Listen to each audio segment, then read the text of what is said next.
Permission ఇచ్చారు, ఏదో పథకం కట్టాలన్నారు, దానికి ప్రారంభోత్సవాలు చేశారు, 15 రోజుల్లోనే ఆపేశారు అని అంటున్నారు.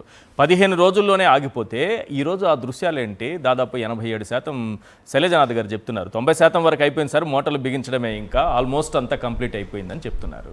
మరి ఈ 10 రోజుల్లో ఆగిపోయినటువంటి ప్రాజెక్టుకి ఆ పనులు ఎలా జరిగాయి ఇంతవరకు?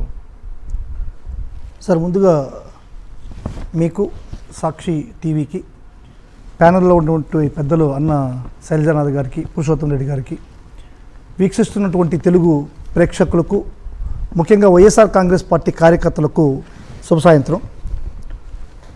సార్, ఇప్పుడు ఒక 3 రోజులు 4 రోజుల ముందర రేవంత్ రెడ్డి గారు అసెంబ్లీ సాక్షిగా ఒక ప్రకటన చేశారు సార్. అంటే రేవంత్ రెడ్డి గారు ఏమో ఒక ఆకతాయి కాదు, ఏదో వీధిలో పోయేటువంటి ఒక ఆకతాయి ఏదో మాటలు చెప్పేశాడు అనేటువంటిది కాదు. సాక్షాత్తు ఆయన తెలంగాణ రాష్ట్రానికి ముఖ్యమంత్రి. బహిరంగ సభలో చెప్పిన మాట అది కూడా బహిరంగ సభలోనో ఒక రోడ్లోనో చెప్పిన మాట కాదు, సాక్షాత్తు అసెంబ్లీ సాక్షిగా చెప్పాడు. సార్, అసెంబ్లీ అంటే ఒక దేవాలయం లాంటిది సార్. దేవాలయం లాంటి అసెంబ్లీలో ఒక సాక్షాత్తు ఒక ముఖ్యమంత్రి ఈ ప్రకటన చేస్తూ దానికి మళ్ళీ తోడుగా ఇంకొక ప్రకటన చేస్తున్నాడు కూడా. కావాలంటే నా మాటలు అబద్ధం అయితే చంద్రబాబు నేను చెప్పిన దానివల్ల నా మీద ఉన్నటువంటి గౌరవంతో చంద్రబాబు నాయుడు గారు ఆపాడు అనేది మీరు నమ్మకుంటే, మీరు ఎవరైనా సరే ఒక నిజ నిర్ధారణ కమిటీని ప్లాంట్కి ఆ ప్లేస్కి పంపించండి. మీరు ఆపినారా లేదనేటువంటిది ఆ నిజ నిర్ధారణ కమిటీ అనేటువంటిది చెప్తాది అనేటువంటిది చెప్తున్నాడు సార్. అంటే రేవంత్ రెడ్డి గారు ఎంత కాన్ఫిడెంట్గా చెప్తున్నాడంటే అంత కాన్ఫిడెంట్గా చెప్తున్నాడు. అంటే రేవంత్ రెడ్డి గారు చేసేటువంటి ఈ వ్యాఖ్యల్లో ఒక నిజం ఉంది సార్. ఎందుకంటే ఇప్పుడు పనులు ఆగిపోయినాయి. ఇప్పుడు మనకు కూడా తెలుస్తా ఉంది కదా, పనులు ఆగిపోయినాయి. పనులు ఆగిపోయినాయి. రేవంత్ రెడ్డి గారు ఇటువంటి కామెంట్స్ చేసేటువంటి ఇప్పుడు కాదు, ఎప్పుడో 2020 ఆగిపోయాయి అంటున్నారు కదా. అదే దానికే వస్తాను సార్, కంటిన్యూగా దానికే వస్తాను. ఇప్పుడు ఇటువంటి కామెంట్లు చేసి ఒక ఓటుకు నోటు కేసులో ఒక సహచరుడు 2015లో జరిగినటువంటి ఓటుకు నోటు కేసులో ఒక సహచరుడి మీద ఉన్నటువంటి ఒక గౌరవంతో రాష్ట్ర ప్రయోజనాల్ని, ఒక ప్రాంత ప్రయోజనాల్ని తాకట్టు పెట్టేటువంటి ఈ యొక్క చంద్రబాబు నాయుడు గారు ఆంధ్రప్రదేశ్కి, రాయలసీమకి ద్రోహి కాదా అని అడుగుతున్నాం. ద్రోహం చేశాడు నిజంగా. ఆంధ్రప్రదేశ్ పాలిట, మెయిన్గా రాయలసీమ పాలిట ఇతను రాక్షసుడు. కానీ ఇప్పుడంతా కూడా మన వాళ్ళంతా వైఎస్ఆర్సీపీ వాళ్ళు కానీ ఈ ప్రజలంతా కూడా చంద్రబాబు నాయుడు గారిని ఇప్పుడు రాక్షసుడు అనుకుంటున్నారు సార్. ఏదో రేవంత్ రెడ్డి మాట్లాడినాడు కాబట్టి చంద్రబాబు నాయుడు గారు నీళ్ల విషయంలో ఈ విధంగా రాయలసీమకు ద్రోహం చేస్తున్నాడు, రాక్షసుడు అని చెప్పిన మాట ఇప్పుడు చెప్తున్నాడు. కానీ చంద్రబాబు నాయుడు గారు ఇప్పుడు కాదు సార్ రాక్షసుడు, 2015లోనే రాక్షసుడు. ఎందుకు చెప్తున్నానంటే అసలు శ్రీశైలం అనేటువంటిది 885 మీటర్లు అడుగులు ఎత్తునేటువంటి ఒక శ్రీశైలం సార్. నీటి మట్టం, మ్యాక్సిమం నీటి మట్టం. ఈ మ్యాక్సిమం నీటి మట్టంలో ఏదైతే ఈ పోతిరెడ్డిపాడు 841 అడుగుల్లో పోతిరెడ్డిపాడుని గ్రావిటీలో తీసుకునేటువంటి ఒక ప్రాజెక్టుగా డిజైన్ చేసి కట్టారు. అది ఎవరు కట్టారు? జలగ వెంగళరావు పీరియడ్లో అది కట్టారు దాన్ని. ఆ టైంలో కూడా దీని నుంచి రాయలసీమకు నీళ్లు రావాలని చెప్పని లేపాక్ష నుంచి ఈ పోతిరెడ్డిపాడు వరకు వైఎస్ రాజశేఖర రెడ్డి గారు పాదయాత్ర చేసినటువంటి సన్నివేశం ఉంది. అంటే పోతిరెడ్డిపాడు నుంచి నీళ్లు రాయలసీమకు రావడానికి ఆ రోజు రాజశేఖర రెడ్డి గారే పాదయాత్ర చేశారు, ఇంత దూరం పాదయాత్ర చేశారు. ఆయన వల్లనే ఆ రోజు 11,000 క్యూసెక్కులతో ఈ యొక్క పోతిరెడ్డిపాడుని 841 అడుగుల్లో దాన్ని కట్టడం జరిగింది. ఆ తర్వాత రాజశేఖర రెడ్డి గారు ముఖ్యమంత్రి అయిన తర్వాత దాన్ని 44,000 క్యూసెక్కులతో దాన్ని డిజైన్ చేస్తూ తీసుకుపోయారు. డిజైన్ చేస్తూ తీసుకుపోతే ఇంకొక రూల్ని పెట్టారు సార్ ఆయన.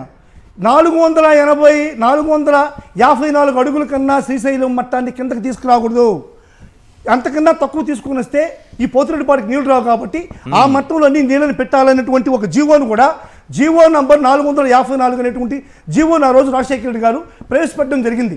ఇది రాజశేఖర రెడ్డికి ఉండేటువంటి చిత్తశుద్ధి. ఈ జీవో వచ్చిన వెంటనే పోతిరెడ్డిపాడులోంచి నీళ్లు పోతాయని చెప్పని ఏం సార్, పోతిరెడ్డిపాడులో 154 ఉంటే కనీసం 7,000 క్యూసెక్కులు పోతాయి సార్. మామూలుగా 7,000 క్యూసెక్కులన్నా పోతే మనకు రోజు 1-2 టీఎంసీలన్నా సరే రాయలసీమకు పోతాయనే ఉద్దేశంతో ఆ రోజు జీవో తెచ్చాడు. అప్పుడు చంద్రబాబు నాయుడు గారు తనకు సంబంధించినటువంటి బోండా ఉమామహేశ్వరరావు అనేటువంటి ఒక ఎమ్మెల్యే మంత్రి చేత ఈ కృష్ణా బ్యారేజ్ దగ్గర పెద్ద ధర్నా చేపిస్తూ రాస్తారోకు ధర్నాలు చేసినటువంటి ఏ విధంగా ఇంకొకటి చెప్పాలి సార్. ఇప్పుడు ఏ విధంగా ఈ పోతిరెడ్డిపాడు ఎందుకు ఇప్పుడు నిర్వీర్యం అయిపోయింది అనేటువంటిది మనం చెప్పాలి సార్. ఇప్పుడు రాష్ట్ర విభజన జరిగిపోయింది సార్. రాష్ట్ర విభజన జరిగేటప్పుడు శ్రీశైలం అనేటువంటి ప్రాజెక్ట్ని మనం ఏపీ మెయింటెనెన్స్ కోసం అని చెప్పని కృష్ణా బోర్డు డివైడ్ చేసింది. ఈ శ్రీశైలం ప్రాజెక్ట్ని ఏపీ మెయింటైన్ చేయండి అని చెప్పని. అదే నాగార్జున సాగర్ ప్రాజెక్ట్ని మీరు దీన్ని డివైడ్ చేయండి, ఎవరు మన తెలంగాణ డివైడ్ చేయండి అని చెప్పి మెయింటైన్ చేయండి అని చెప్పి డివైడ్ చేసింది. మ్మ్. డివైడ్ చేసినప్పుడు లెఫ్ట్ బ్యాంక్లో ఉండేటువంటి ఈ యొక్క విద్యుత్ తయారీ కేంద్రం మా స్థలంలో ఉందని చెప్పిన ఆ రోజు కేసీఆర్ అమాంతంగా దాన్ని పెరుక్కున్న పరిస్థితి.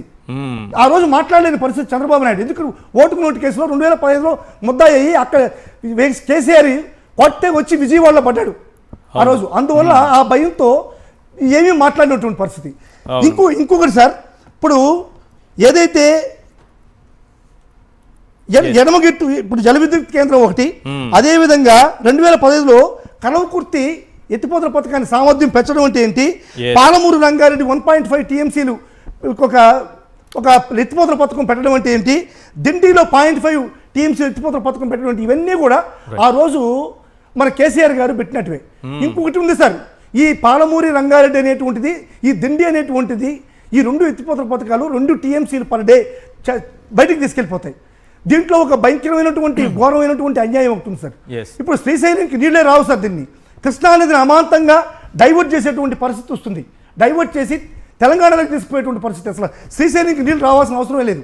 ఎగువ భాగంలో పెట్టేటువంటి ఈ యొక్క ప్రాజెక్టుని అడ్డుకోకుండా ఈ యొక్క నీటి మట్టం 800కి 789కి పడిపోవడం వల్ల ఈ యొక్క పోతిరెడ్డిపాడులోంచి నీళ్లు రాని పరిస్థితి. ఎప్పుడైతే పోతిరెడ్డిపాడులోంచి నీళ్లు రాని పరిస్థితికి కారణం ఎవరు సార్? చంద్రబాబు నాయుడు అడగని పరిస్థితే కదా పోతిరెడ్డిపాడుకి నీళ్ళు రాని పరిస్థితి. అది చంద్రబాబు నాయుడు గారు రాష్ట్రానికి చేసినటువంటి ఘోరమైనటువంటి అన్యాయమే కదా. ఇప్పుడు రాష్ట్రానికి రాక్షసులే కదా చంద్రబాబు నాయుడు గారు. ఈ విధంగా పోతిరెడ్డిపాడికి నీళ్లు రాలేదు కాబట్టే జగన్మోహన్ రెడ్డి గారు 800లో నుంచి నీళ్లు తీసుకోవాలని చెప్పని ఈ యొక్క రాయలసీమ ఎత్తిపోతల పథకాన్ని ఈరోజు ప్రవేశపెట్టడం జరిగింది. ఇప్పుడు పోతిరెడ్డిపాడు నుంచి 841 అడుగుల ఎత్తులో ఉన్నప్పుడు కూడా 80,000 క్యూసెక్లను తీసుకొని రావడానికి జగన్మోహన్ రెడ్డి గారు ప్లాన్ చేశారు సార్.